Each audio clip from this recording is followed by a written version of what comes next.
Being a Borderlands fan is like being in a constant cycle of nightmares, and Randy Pitchford is my sleep paralysis demon. I want to look at the direction that Borderlands is going, and we'll talk about if Borderlands 4 is going to be any good. First, we have to talk about the movie.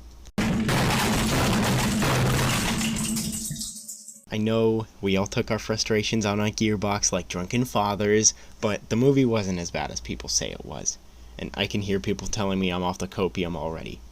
It wasn't terrible, but the story just doesn't make any sense, and there's a big injustice done to the character of Lilith. If they're opening a vault now and it makes Lilith this super important protagonist suddenly, then what's the importance of the vault in Borderlands 1 other than just stopping another military-centered villain?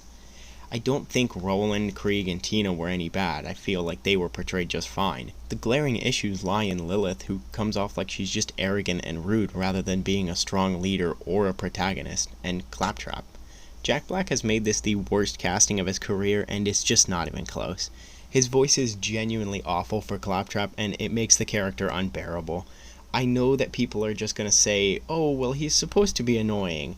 No portrayal in the games is outright unbearable, and while his character is annoying, yes, it's what gets people attached, but Jack Black's voice for him is just like the audio equivalent of a bicep tear. The only other character that I have issue with is Tannis, who I feel was written completely fine and portrayed as expected, but the only problem being the casting choice.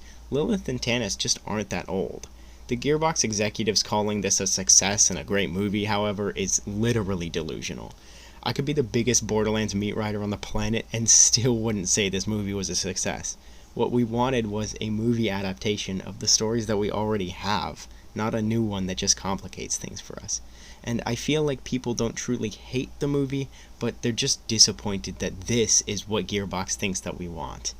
Now that the movie's out of the way, Borderlands 3 has to be discussed. We all know that the story was bad, but the gameplay and mechanics were great. The guns felt good, new movement and abilities were fun to play around with, and the larger DLCs were well written in my opinion.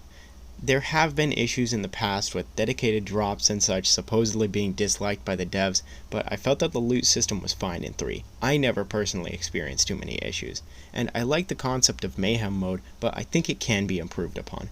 Bringing difficulty by element resistance and health increase is fine since it does reward people, but when you have floating AoE orbs and stuff that can just knock you out in one touch, it can kinda get annoying. People liked OP10 because it was challenging without being unfair. Mayhem is easier than the OP modes in my opinion, but if it felt more traditionally like the OP mode, I feel like it would have worked better. I don't think anyone likes fighting a teleporting amoeba just to get Foxy jump scared by a skull and instantly knock. More expansion on the vaults was great, but the value of the vault and their monsters was diminished severely just because of how weak they were. Instead of them being a grand point in the story, they kinda just became another big monster to kill.